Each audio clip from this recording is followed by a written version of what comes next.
بسم اللہ الرحمن الرحیم۔ السلام علیکم، میں ہوں عبدالرزاق اور آپ دیکھ رہے ہیں انفارمیشن ہب۔ حضور پاک صلی اللہ علیہ وسلم کی احادیث مبارک ہے کہ میرے بعد 30 ایسے جھوٹے دجال ہوں گے جو نبوت کا دعویٰ کریں گے، حالانکہ میں آخری نبی ہوں اور میں خاتم النبیین بنا کر بھیجا گیا ہوں۔ آج ہم اسی پر ہی بات کریں گے کہ 5 ایسے جھوٹے دجال جن کے بارے میں ہم آپ کو بتائیں گے کہ وہ کون تھے اور ان کی اموات کیسے ہوئی۔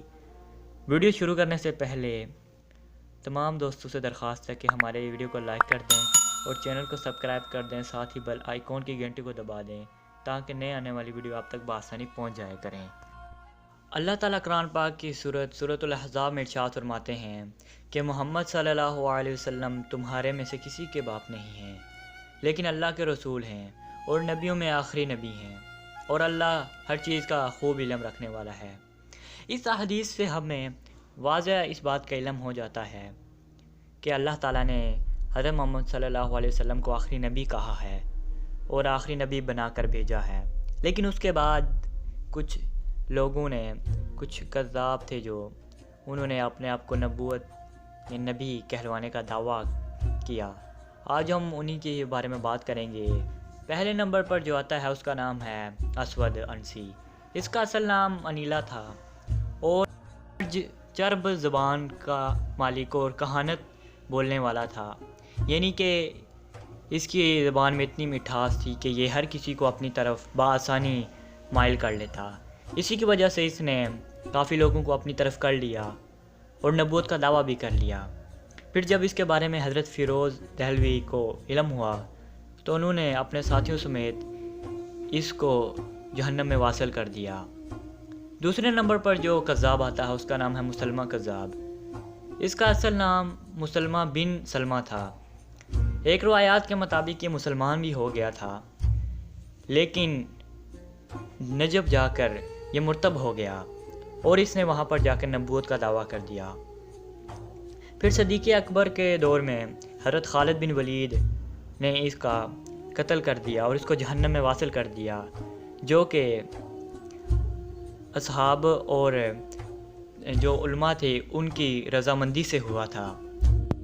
تیسرے نمبر پر جو کذاب آتی ہے، جی ہاں، یہ ایک عورت تھی جس کا نام سجا بنت حارث تھا، جس نے بنی تلغو میں نبوت کا دعویٰ کیا اور کچھ ہوس پسند لوگوں نے اس بات کا تصدیق بھی کی اور اس کو نبی بھی مان لیا، لیکن بعد میں ایک روایات میں آتا ہے کہ اس نے اسلام قبول کر لیا تھا۔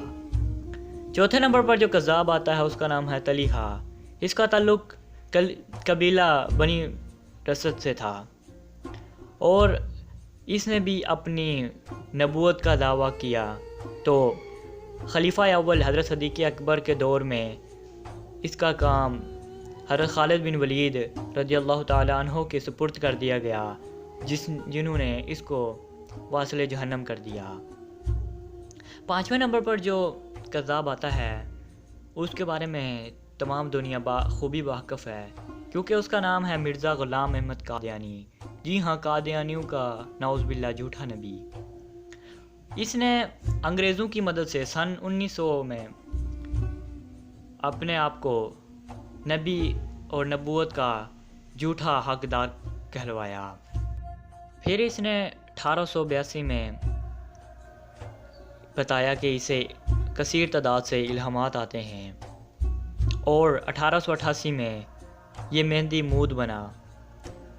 پھر اس نے 1900 میں جا کے نبوت کا جھوٹا دعویٰ کر دیا۔ اس کو کافروں اور انگریزوں کی ایک بہت بڑی رہنمائی حاصل تھی، جس کی وجہ سے اسے ایک کثیر طبقہ اس کو ماننے لگا اور اس کا نبی ہونے کا ثبوت بھی دینے لگا۔